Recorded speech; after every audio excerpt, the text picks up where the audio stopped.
गणमान्य अतिथिगण, संसद के नवनिर्मित भवन के निर्माण की अभूतपूर्व कीर्ति गाथा एवं इस कक्ष में माननीय प्रधानमंत्री जी द्वारा माननीय अध्यक्ष लोकसभा के आसन की दाहिनी ओर स्थापित ऐतिहासिक और पवित्र सेंगोल के महात्म्य से संबंधित दो विशेष फिल्म प्रस्तुतियां तैयार की गई हैं। पहली फिल्म का शीर्षक संसद का नवनिर्मित भवन तथा दूसरी फिल्म का शीर्षक सेंगोल है। आइए हम इन फिल्म प्रस्तुतियों को देखते हैं।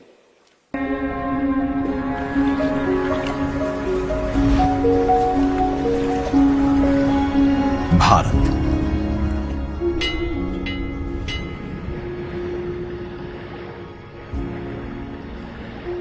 विविधता का दर्पण,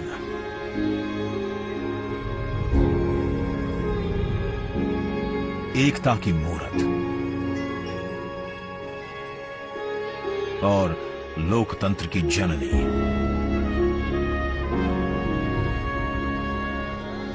यहां गणतांत्रिक व्यवस्थाओं के उदाहरण हैं वेदों में।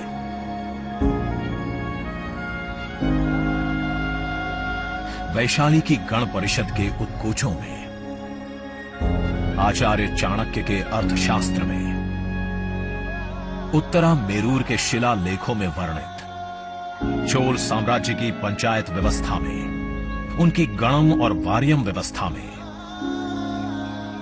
भगवान बसवेश्वर की अनुभव मंटपम की धारणा में। गण, सभा, गणपति, समिति, लोकपाल जैसे शब्द भारत में हजारों साल से अस्तित्व रखते हैं। स्वरूप बदलता रहा, संस्कार नहीं। बदलते समय के साथ भारत बना विश्व का सबसे विशाल लोकतंत्र, जिसका साक्षी बना हमारा संसद भवन। करीब एक शताब्दी पहले 1927 में औपनिवेशिक हितों के लिए ये काउंसिल हाउस बना। देश आजाद हुआ, ये भारत की संसद बनी। यहीं पर हमारा संविधान रचा गया। आज यहीं से लोकसभा के 545 और राज्यसभा के 245 सदस्य भारत के नागरिकों का प्रतिनिधित्व करते हैं। विचार विमर्श की तंदुरुस्त प्रक्रिया से देश को दिशा दिखाती है ये गोल आकार संसद। इतिहास की कई अभूतपूर्व उपलब्धियों का साक्षी संसद भवन।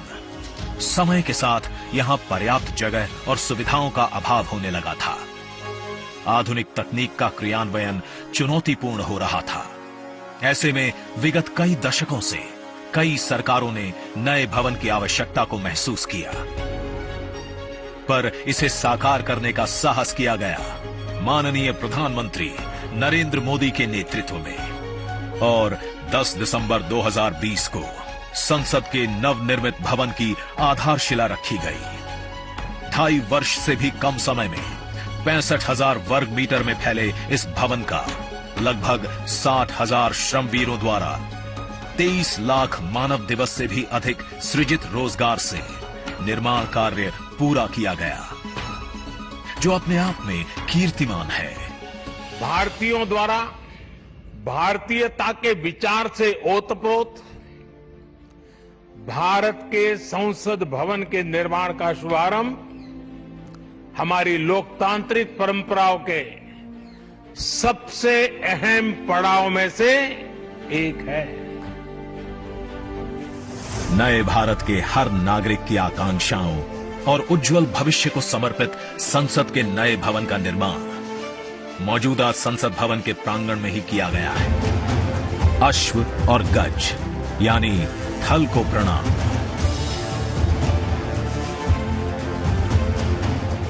संसद के नए भवन का नया विराट लोकसभा कक्ष, जो राष्ट्रीय पक्षी मोर से प्रेरित है।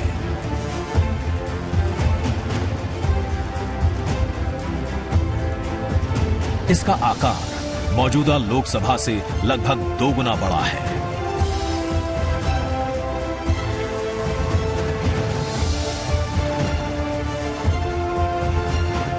नया राज्यसभा कक्ष राष्ट्रीय पुष्प कमल से प्रेरित है।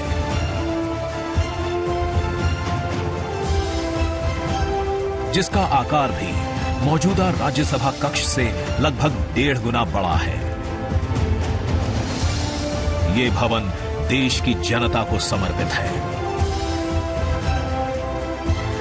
इसलिए लोकसभा और राज्यसभा में जनता के स्वागत के लिए विशाल दर्शक दीर्घा का निर्माण किया गया है।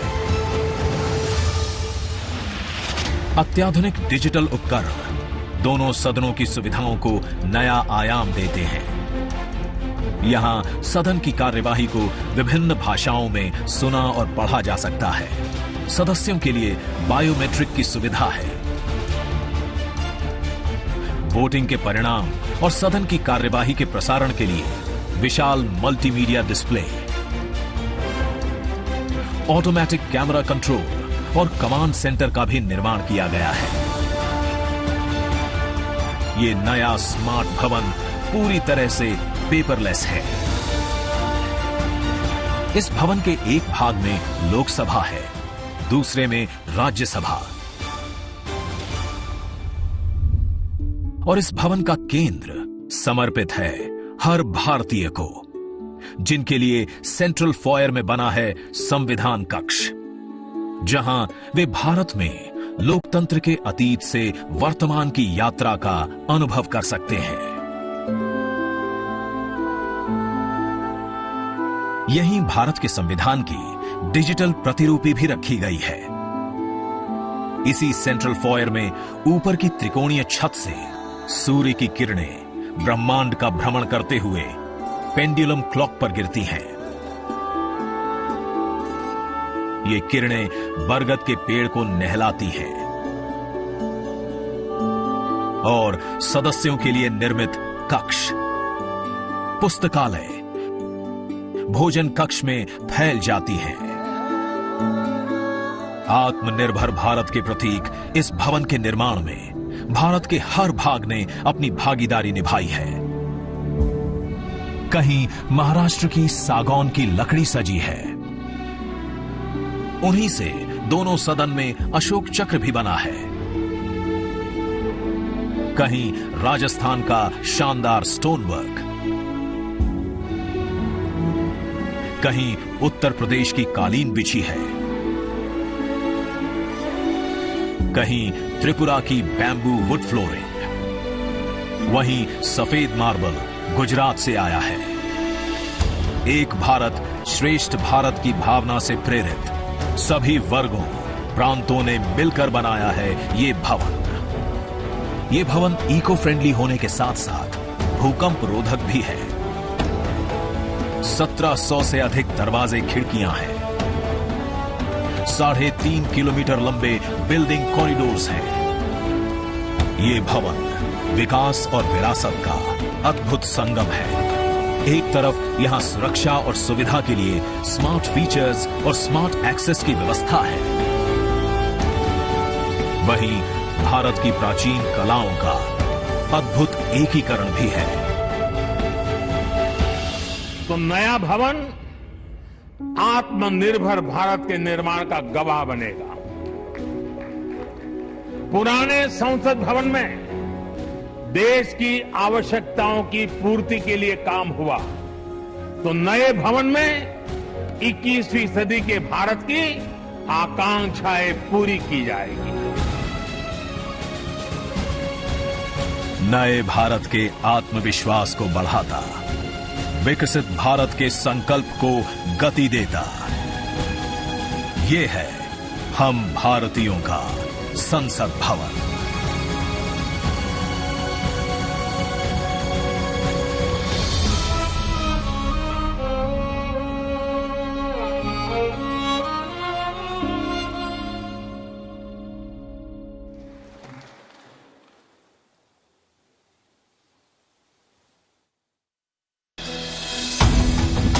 आज का ये दिन महत्वपूर्ण है।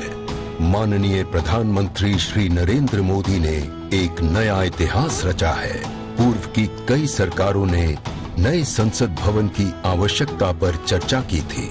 माननीय प्रधानमंत्री ने इस पर विचार किया और नए भारत के निर्माण की अपनी दूरदर्शिता के साथ उन्होंने नए संसद भवन का निर्माण कराया, जो हमारी विरासत और परंपराओं को आधुनिकता से जोड़ती है।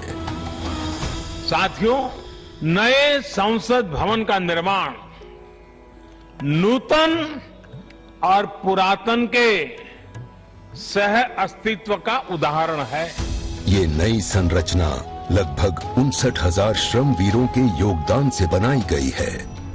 माननीय प्रधानमंत्री ने राष्ट्र की ओर से उनका आभार प्रकट किया है।